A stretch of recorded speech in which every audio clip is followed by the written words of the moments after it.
Good afternoon, everyone. Please rise. Welcome to the Cade Museum for this November 29th meeting of the Rotary Club of Gainesville. I'm Tom Collette, your Sergeant at Arms. Guests, visiting Rotarians, watching us virtually on Zoom, please identify yourself in chat. And if you're watching this after the fact on YouTube, you can register your participation. Send us an email, info@rotarygainesville.org. We begin our meeting today as we always do. He's back after maybe eating too much Thanksgiving turkey. To lead us in song and pledge, please welcome Pete Enwall.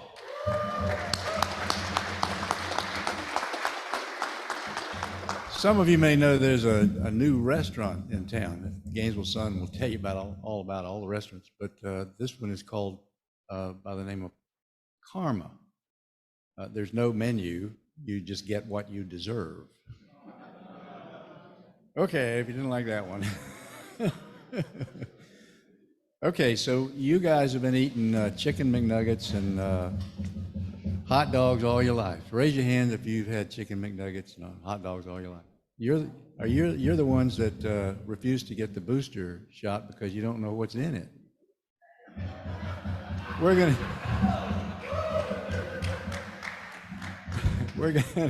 We're gonna sing "My Country 'Tis of Thee" today. My country 'tis of thee, sweet land of liberty, of thee I sing. Land where my fathers died, land of the pilgrim's pride, from every mountainside, let freedom ring. Join me in pledging allegiance to our flag. I pledge allegiance to the flag of the United States of America and to the republic for which it stands, one nation, under God, indivisible, with liberty and justice for all. Thank you, Pete. You know what they say, parts is parts. And now please remain standing for our invocation today, offered via Zoom by Kevin Thorpe. Kevin? Pray. Lord, we are beyond grateful for this day and all that it means. We thank you specifically in this holiday season. We do pray and lift up those who are going through periods of difficulty, even those who find themselves with empty seats at the dinner table. Bless today's presentation. Continue to pour out your love on Dr. Broadie and the great work that's being done at Santa Fe. It is for your sake and for your glory we pray. Amen.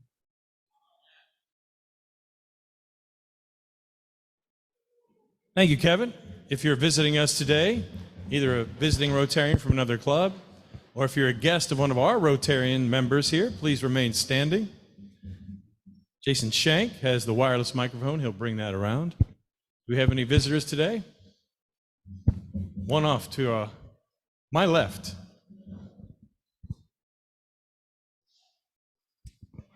Hey, I'm Ben Stone. Thanks for having me today.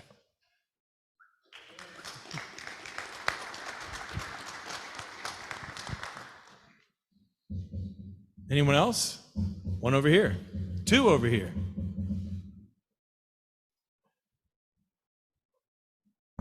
Good afternoon, Rotarians. My name's Ed Book. I'm from the Wednesday Club. And that's my boss over there, the president from the college. I'm here for that also.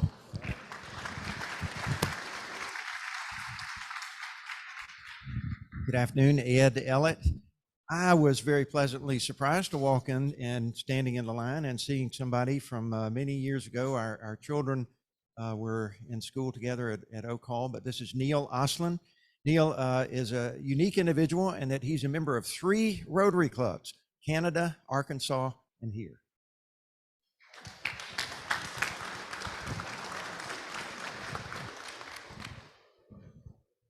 Welcome to everyone today to our meeting.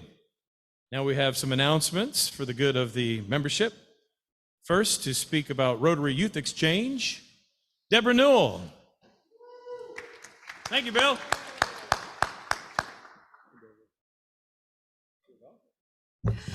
Good afternoon, fellow Rotarians. It's my pleasure to give an update on the Rotary Youth Exchange process and progress.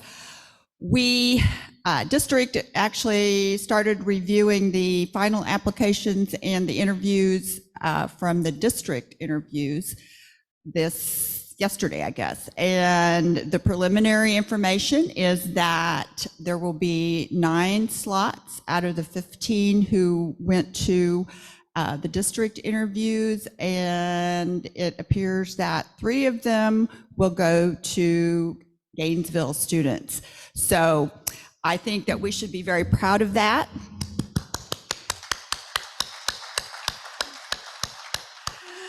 And I am not going to give the names until I get the final okay. I don't want to usurp district's authority to formally advise the ones who have won. But if you look over to my left, to your right, you'll see several of the folks, including myself, that participated in getting the local interviews done, the outreach and the recruitment done. Jan, Guy, Bill, also Jane. And I also want to thank Stephanie Bales, who had undying support for our committee. Also Marie, Marcia, and Mary, who I don't think I see Mary, but anyway, and Greg, and all of the presidents in the last 3 years who have supported us continuing to keep that dialogue going so that we could have 3 students from the Gainesville clubs. So thank you all for your support.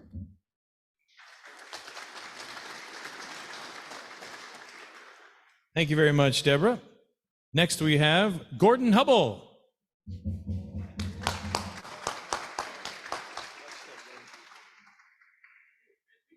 Just a reminder that this Thursday is our annual Christmas sing-along.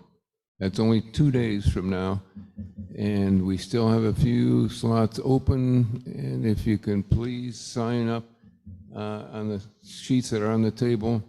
We'll have a light dinner, and we'll have fellowship, and we'll sing, and it should be a lot of fun. So please sign up. I have to know by the end of the day who all is coming. Thank you. I just wanted to add that it's a great time for anybody that has been there before. And so if you're new and you want to find a way to meet a lot of people and talk to them in Rotary and drink a lot of wine or drink a little wine and have a great dinner and sing Christmas carols, it's a wonderful time to come. I know that we turned around from Thanksgiving and all of a sudden, you know, we start thinking about this stuff. So we need for you to sign up because we need to know how much food and how much wine to get. And so, and also, David, where are you? I'm hoping that your wife will come because she needs to join us in Rudolph the Red-Nosed Reindeer. So anyway, Thursday night, sign up. Thank you, Gordon. Thank you, Pete. Up next, Elena Frazier. From this way. There we go. A little bit different, had to come from a different way. Okay, next Tuesday, yay, it's our international auction for sustainable Cambodia. And I think they were gonna have a PowerPoint up, but oh, here it is, yay. It shows that we've got some really great live auction items. We also have 45 carefully curated items for our silent auction that are really gonna be ready for you to use for holiday giving or gift to yourself. It's gonna be a lot of fun and I hope to see you there. And of course, we all know how important this auction is. It brings, excuse me for banging on this thing. It brings life-giving clean water to those who need it. It brings children to school. It brings health and sanitation, and it brings hope to the hopeless. And because of that, our US people, all of our volunteers are volunteers, and through the generosity of our board, our US administration fees are nil. We have no administration fees here in the US. So when you give $1, you give $1. It only goes to the projects that we're working on. And it's even larger than that because of the generosity of the Maytree Foundation. We're gonna match every dollar. So you give $1, Maytree gives $1. It's a beautiful thing. So when you bid, please remember that. And every dollar, of course, now being $2, means so much more. Right now, I'd really like the committee members, if you wouldn't mind, please standing up so you can be recognized. David, Richard, Marie, of course, they don't want to stand up because they're such wonderful people. Bien, there we go. Without you, this wouldn't happen. It's a huge undertaking. You're going to see, if this is your first time at one of these auctions, things go fast, and we have a lot going on, and it would not happen without these folks. So can we give them a little love? Love! And also thank you to those who have donated. I'm going to be sending out a list of all the auction items probably in the next day or so. So if you're not going to be here next week, or if you're on Zoom today and aren't going to be here next week, something catches your eye, I'm going to send a little form that you can actually make a minimum and maximum bid, and then we'll have one of our wonderful committee members go around and make bids for you. So you can be included. So let's see what else we got. Season of Giving, be a hero. Bid like somebody's life depends on it, because it really does. I hope to see you next week. Bring a friend, and thank you very much.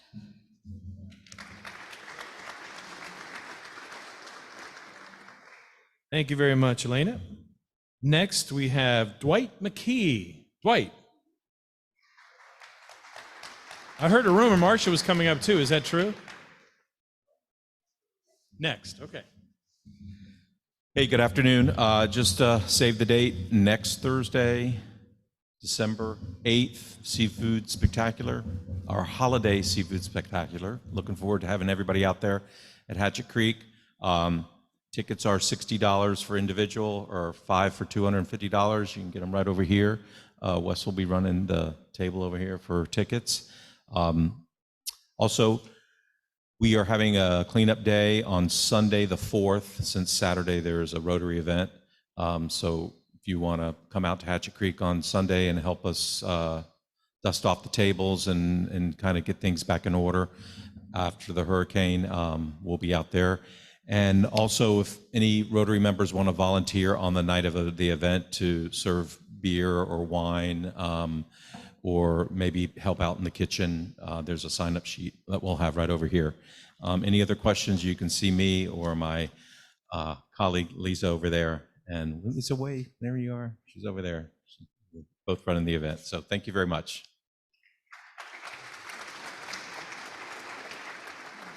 Thank you very much, Dwight. Now we bring up Marcia.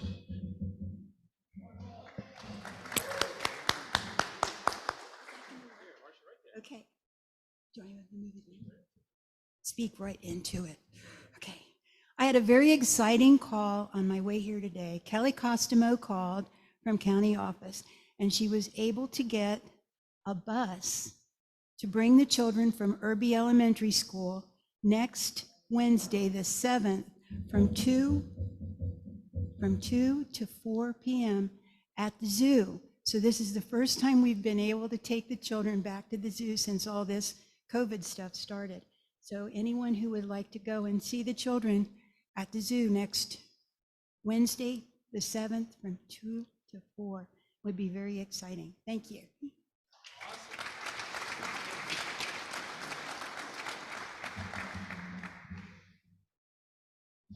One last announcement. Guy Joplin, come on up.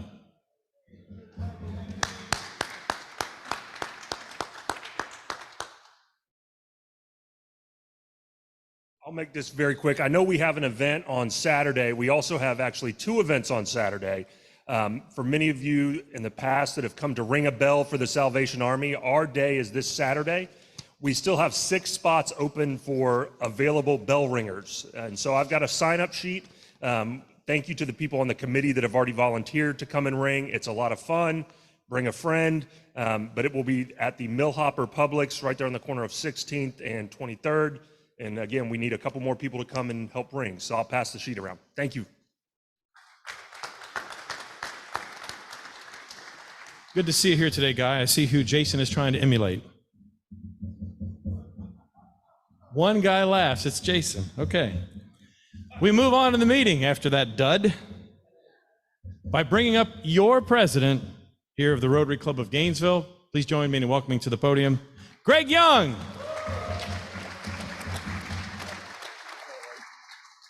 Thank you, Tom. Wow, got a lot of things going on these days, so I hope you can attend some of the events and work days out at Hatch Creek. And that's very exciting news, Marcia, getting back out to the zoo at Santa Fe and having the reading safari out there. So welcome, everyone. It's good to see everyone today. And I just have to say, yesterday I had a conversation with someone in our club, and we have some amazing people in this club. I spoke with Kevin Thorpe yesterday to see if he could present here live. And he informed me that he couldn't because he helps caregive his elderly mother several days a week out of town. And so he's out of town on these days that he's doing the invocation on Zoom. And he said I could share that with the group. And it's that spirit of caring and giving that I think exemplifies Rotary. So please give Kevin a round of applause.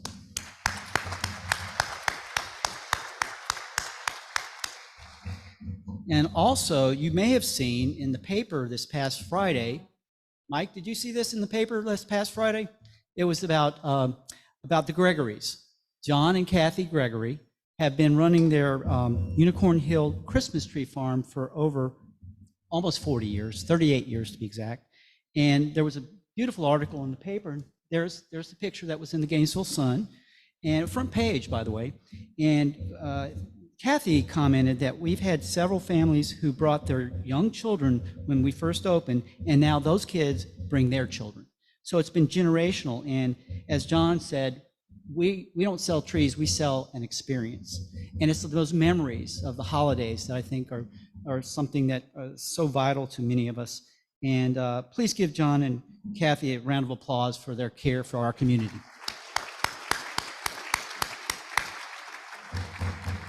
Thank you. And Jason, did you have a comment about that? No, he's going to hold that one. I think he was saying something about John might be changing to a new form of income, a new grow, something other than Christmas trees. But never mind that one. Okay. Some of you might get that. Okay. But also I want to quickly mention a housekeeping thing. Helen Kornbroom, could you please stand?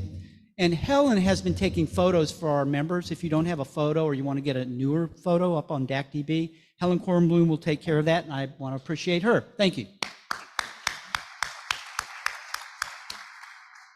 And quickly, I want to get to our speaker. As I mentioned at last week's meeting, we have a do-goodery portion of our bills that are in the dues that come out quarterly, and that allows us to provide services for and support local community projects, like the Rebuilding Together, which Ryan has been heading, and other things like that, and also organizations like Boy Scouts, Girl Scouts, Junior Achievement. I think, Kirk, did I see you come in today? Thought I saw you come in. Anyway, Kirk Klein's big involved in that. There you are, Kirk. And so these types of things we fund through our dues. So please be giving, and I will be sending out an email that will give you more information about how you can do that. All right, let's see, that's all there. And I think right now, Miss Barbara Anderson, I would like to bring you up to come introduce our speaker for today.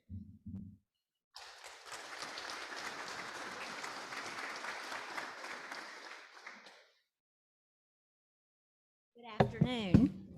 I want to start by saying I have spent 50 years of my life as a professional educator, and I have seen some excellent individuals and been mentored by some wonderful people. But to say that Paul Broadie is an educator is to say that he's a mentor, that he believes in people, that he wants and looks at how can we make people have a better future. And that doesn't just start with an 18-year-old. It goes all the way up as far as you can go. And to add to that 50 years, I was thinking about it this morning and I thought, well, it's probably longer than that. Because when I was growing up, we lived in the country, and I had two older sisters and nobody to play with. So I played teacher, and I had all my animals and all the dolls and everything else. So I guess I've been in this business a long time.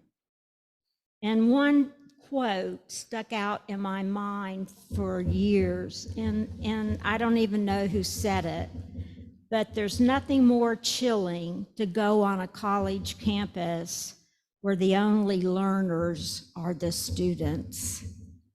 And Dr. Broadie believes that we are all learners, and he practices it and he mentors it. So with no more to say, I will introduce Dr. Paul Broadie.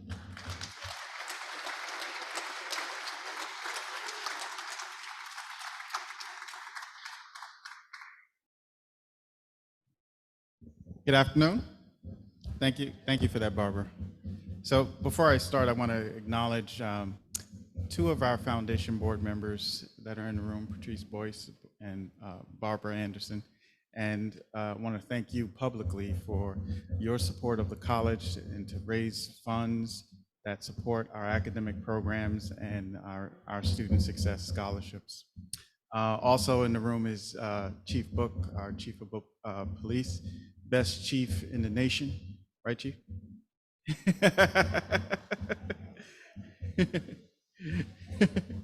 I did have a presentation. So I want to start by saying I'm coming up on 3 years at this amazing institution we all know as Santa Fe College. Some of you know it as Santa Fe Community College. How many people attended Santa Fe? So I like to say that Santa Fe has touched and changed countless lives. Individuals are so successful because they get a strong foundation at our institution. And that foundation comes from our focus on the student. The student is always centered to us. Culture of care. We wrap our arms around the student, and we're focused on academic success and having that student fulfill their dreams, turning hopelessness into hope and creating opportunities where students don't see opportunities. And that starts with our faculty, it starts with our staff, and we just have a stellar institution. So much so that 70% of our students are accepted to the University of Florida, those that apply, more than any other institution in the state of Florida. 88.9% of honor students are accepted to the university. We have such a commitment to our veterans. How many veterans are in the room? Thank you for your service.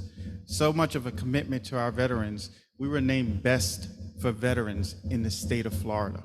Best institution for veterans in the state of Florida. It doesn't stop there. Top 5, 5th best in the Southeast, and 18th best for veterans in the nation. We have a commitment to our students, a commitment to lifelong learning and creating opportunities for all individuals that walk through our doors. But it's grounded in stellar academic excellence. So our missions, 105 years Rotary, right? 105 years you've been impacting the community. You've been serving the needs of this community, both this community and internationally. And our missions are pretty much aligned. We're committed to adding value to the lives of students and impacting our community.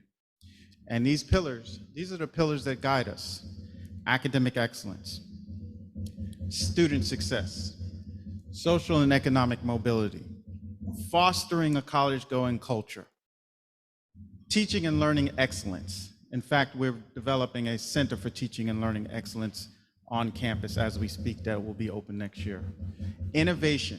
So innovation is important because the landscape of higher education doesn't stand still. It evolves just like business and industry. And we need to innovate and evolve the same way. Innovative programs, innovative opportunities for our students, innovative partnerships, and what you'll see from Santa Fe is we will continue to innovate well into the future, and partnerships. That's near and dear to me. Collective impact. Collective impact, you get the best results. So Santa Fe can see an issue and address it. But if we get together as a community and focus on that issue, think about the possibilities. They're endless. I don't know where to point. Oh. So this year, I've coined this year during convocation, this is the year of innovation. And we're working on some exciting things at the college. We have an Army, what is it, Ian? Army concentration site coming right here to Gainesville. But guess what? For companies to come here, they need talent. That's one of the first questions. Okay, we're gonna come, or we're thinking about coming. Where's our talent gonna come from? I think the Army has 30 or 40 positions. We're right now creating the curriculum for their diesel program. And that's who we are. We're gonna be nimble and responsive. We're gonna serve the needs of business and industry. We're expanding our career and technical education programs. We're focused on social and economic mobility. We're expanding offerings. Now, you know we built the beautiful Blount campus, and I know some of you have toured the Blount campus, but we don't stop there. We're expanding offerings at our GTech facility for individuals further down in East Gainesville. We're expanding our apprenticeship opportunities. And then, as we focused on fostering a college-going culture, the majority of our students, I would say almost half, come from out of district. And the other half come from in district. And we've placed a focus on increasing the number of students coming from in district. And then we thought about, well, how do we want to do that? And we know our counselors in the schools are overwhelmed and have a lot of demands placed on them. And we wanted to reach these students. So we created a program, SF Achieve. And we embedded in every single high school in Alachua and Bradford County an SF Achieve specialist, an individual that will become a part of the fabric of that high school. And those individuals work on career planning, exposure to college, what does it take to be successful in college. They become a resource to the students in the high school. We launched this program and we said, but we can't stop there. We want to make sure finances is not a barrier. So the students that come to Santa Fe, if there's a financial barrier, we close the gap for them through the generosity of our foundation. In addition to that, every single student that comes through Santa Fe Achieve program gets a $400 book voucher, because books sometimes is a barrier. We saw a significant increase in the number of students from in-district coming to Santa Fe College.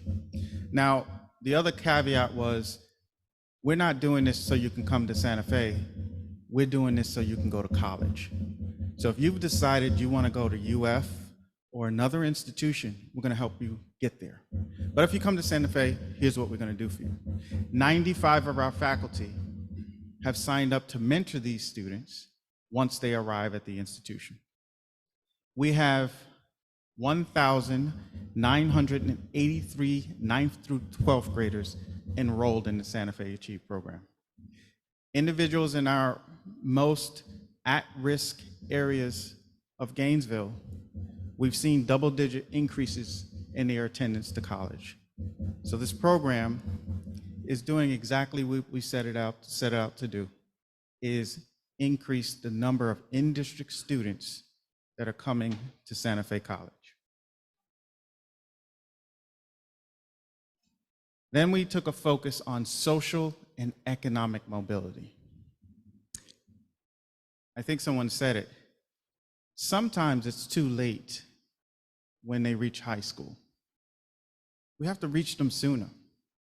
We have to reach students sooner than high school. And sometimes, Barbara mentioned lifelong learning. We have parents, single parents, parents that maybe didn't go to school and now want an opportunity. We've created that opportunity. We've created a 2-generation program that we're calling ACB Excel. The ACB Excel program takes the parent, and here's the caveat. You have to be unemployed or underemployed and want to change your life circumstances. That's the criteria. Here's the other criteria. You have to have a school-age child in the school district. ACB, we took the parent and the child. Many of these individuals don't even eat dinner together. Guess what? They start off with dinner at Lofton High School. We deliberately put it in the community. They start off with dinner. The child goes off and does STEM-related activities. The parent goes off and does facilities. The first cohort was facilities maintenance training.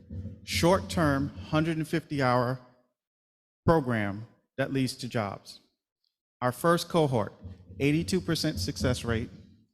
Every single graduate is either employed or enrolled in one of our apprenticeship programs.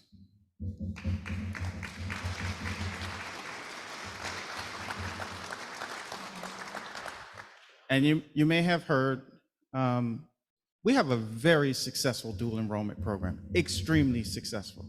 We have about 1,000 students in our dual enrollment program. But as we looked at the data, the majority, actually all but 8, were enrolled in transfer programs.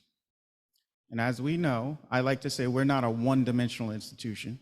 Lifelong learning, anything from a GED all the way up to a bachelor's degree. And then we want you to come back and keep studying and learning through our continuing ed and what have you. But when we looked at the data, 8 were enrolled in associates in science degrees. So we're starting the Academy of Science and Technology. It will be housed on our campus in G Building, and it will serve students from 9th through 12th grade. Now here's the difference between that program and our dual enrollment program. First of all, there'll be AS degrees. Students will graduate with a high school diploma, an associate's degree, and 2 industry credentials. That gives these students the opportunity to either continue their studies or go directly into the workforce. The areas of focus for us were deliberately selected: biotechnology, computer science, cybersecurity, and surgical technology. All high wage, highly in demand, with shortages throughout our area. That's scheduled to open the fall of 2023. I mentioned partnerships, near and dear to me. Many of you in this room are partners, but it's tremendous what partnerships can do. I see Scott from Habitat Humanities there. I love this picture because I've never seen a house in the air. So this is house number 12. And I got to join Scott, I think it was last week, as we handed the keys to an individual. This house we built is now a home. And this house is constructed by our students receiving hands-on experience, working in collaboration with the Builders Association and Habitat to build a house that turns into a home for a family, that turns into an opportunity for that entire family. Oops. Can you turn that for me? No. Oh, sorry.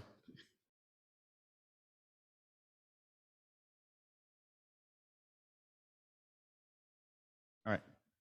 So remember this name, Trenton Hightower.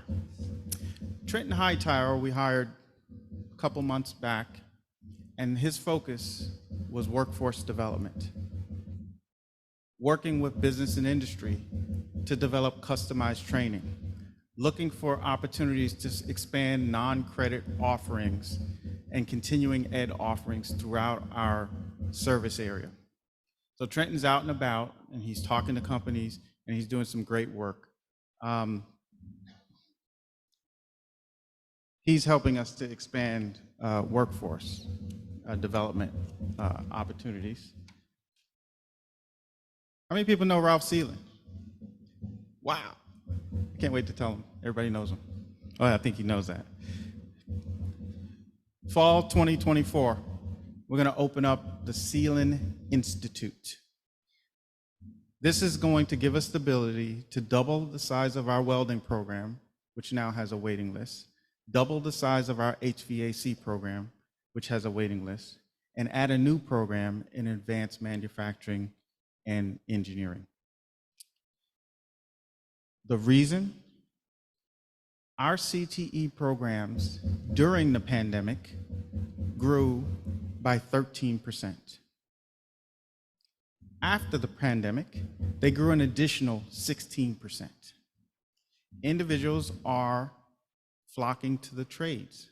Remember, we're not a one-dimensional institution, and we need to create opportunities so that we can educate the talent pool. And I know you've probably, hopefully you can help me with this. Anybody know what that is? It's planned furnishings.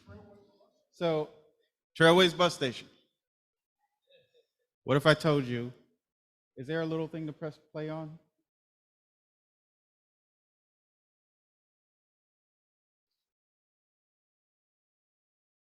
Give me 1 second. Is it on the screen or anything? Oh, wait. It just happened. I don't know, you did. Okay, stop. What is it now? We have plans to, right next to Blunt, the old Trailways Bus Station, our foundation has purchased it. The old Trailways Bus Station, or planned furnishings, will be the Transform Arts Museum. And we will bring art and culture in a major way to downtown.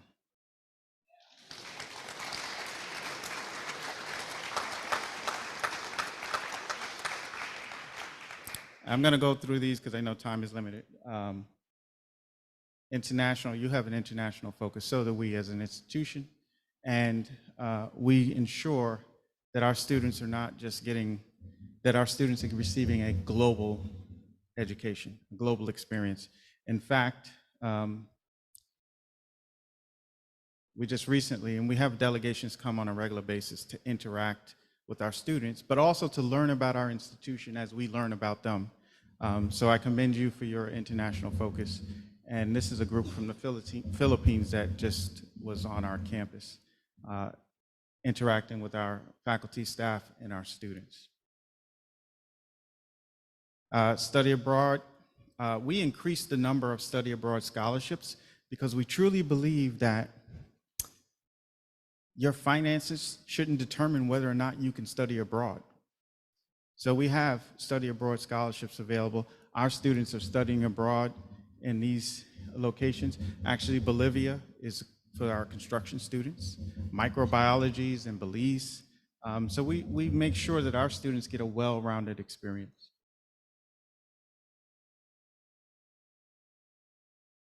And I talked about the scholarships expansion. I'm going to end with this. So we're in the midst of a capital campaign, and no, I'm not going to ask you for money, not yet. But here's what's striking about the campaign is that statement. That's the reason. Dreams should never be put on hold. We're going to help individuals transform their lives, and we believe that dreams should never be put on hold. And Santa Fe College will look for every opportunity to impact and transform an individual's life. Thank you.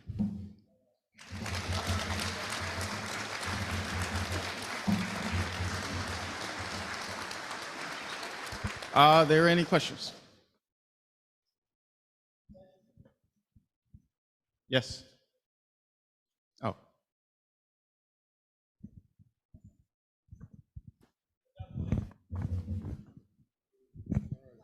Sir, I appreciate your presentation. My question concerning the art museum is, will it focus on internationally renowned artists, or will it focus on local artists, or some of both? Some of both, but here's what's beautiful about it. We're going to ensure that prominent. We have some very accomplished faculty members that are artists, and we're going to ensure that their art is prominent in the museum as well. Could you give me the estimated time of arrival for the Sealand Institute and where it might be? Yes, Sealand Institute, fall of 2024, and it will be across from the Construction Institute, or what some people refer to as the old building, the Charles Perry Construction Institute. It'll be right adjacent, right across from that. Please stand when you have a question, please. I'm standing, I'm the same height. Given the lack of employees in the trade industry, especially in the healthcare field, what is your focus to expand that workforce? Yes, so excellent question. We introduced last spring an evening and weekend nursing program, and we're working on expanding all of the allied health programs. So if you notice that one of the Academy of Science programs is surgical technology, which there's a big shortage. And we're looking at expanding all of our health care programs to address the need. There's 1,000 people a day moving to the state of Florida, and that's going to put a demand on healthcare. So we realize that. I got to see you last year speaking at the Builders Association, and I heard you mention the thing about getting the kids, but also the parents. Yes. And I'm aware of some of the parents out there that are working at under payment and all of that. And when I've talked to them about going to school, their biggest problem is having an income. Most of the classes that they're interested in are during the hours that they're working. Do you see a solution for that? Yeah, so that's why we structured ACB. It's in the evening, and it's short term, because we realize that people in those circumstances need a sustainable income. So we made it short term, and we'll continue to introduce evening programs like we're doing the evening and weekend nursing program to allow people that are working and trying to sustain themselves to be able to attend in the evenings. We have a question over here. Even though we're very scholastic and academic based and opportunity based for study abroad, et cetera, what are your plans for the athletic expansion? So athletics, how many Gators do we have in the room? Oh, every hand should be up. So how many Saints do we have in the room? All right, every hand should be up, by the way. So right now we have 5 athletic programs, and well into the future we'll continue to have 5 athletic programs. The plan, though, is we are planning to build a field house for our outstanding baseball team. and we're raising the funds to do that now. And the reason I asked about the Gators and the Saints is I want to see more of the community at our sporting events. I went to a game last week, and I was on the edge. It was a women's basketball game. I was on the edge of my seat. So I would encourage more of the community to partake in Saints athletics. But right now, we have no plans to expand our athletic programs.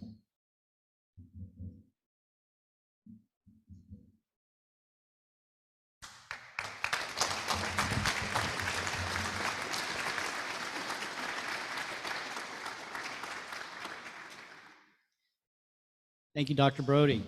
Wow. I'm inspired. By the way, just a little personal information. I did attend Santa Fe after I took a hiatus from school at UF, came back, got my AA, and then went over to UF and completed my degree. So thank you for what you did for me in my life. And thanks for sharing all the information about Santa Fe and how it helps provide those seeking to improve their lives and the community. It gives them a place to do that through. I also want to mention the major award you got from the Mackenzie Scott Foundation, the $40 million that was awarded to Santa Fe. It is a testament to Santa Fe's outcomes and effective use of funding. That was part of their criteria when they were looking at institutions to fund or organizations to fund. And through following its mission of adding value to the lives of its students and enriching the community through excellence in teaching and learning, Santa Fe is transforming our community for the better. And I want to thank you again for your leadership. Yes. And lastly, on behalf of the Rotary Club of Gainesville, I'd like to present you with this certificate stating that we will be giving the Cade Museum Foundation that funds the youth services here at the Cade Museum, youth programs for the underserved communities. We're giving a donation in your honor. So thank you. All right. Thank you, Dr. Broadie.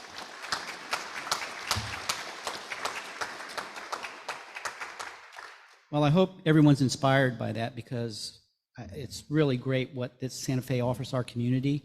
You know, we have the university, which does great work as well, but Santa Fe offers another way for people to better their lives and again to better our community. So let's see. I want to thank everyone for attending today. I look forward to seeing you and your guests next week for the Sustainable Cambodia Rotary Auction. And please plan to attend and bring friends that might be looking for holiday gifts and some great live auction items as well, which are big trips and such. And so I hope everyone can attend. And remember, this is Sustainable Cambodia, as you all know, is an organization or a group that was formed in this club, excuse me for my watch beeping, in this club, and is now an international program with many Rotary clubs around the world that are partners in that. So please come for that. Just a quick reminder, as Gordon said, there's the sing-along. It's an annual tradition that we put on hold for a few years, but it's back. It's great fun. I would highly recommend it if you can attend. That's this Thursday. See Gordon for signing up. Also, the Marjorie and Rollins home and farm tour, and also lunch to follow at the Yearling. I failed to put the time. I'm sorry. It's 10:30 a.m. We're gathering at the Yearling. Rick Mulligan will be giving us the talk about the Long family, which the Yearling was based upon. And then also, don't forget December 8th, the Seafood Spectacular. So there's lots of opportunities to share in the fun and fellowship of this club, which is a major reason why people join organizations such as this. Quote of the day, you sent me some great ones, Tom, but I saw this one and I had to go with this. He who opens a school door closes a prison. Victor Hugo. So the Rotary ticket for today, the winning raffle number for the Reading Safari raffle is 078, last three digits, 078. And with that, this meeting's adjourned.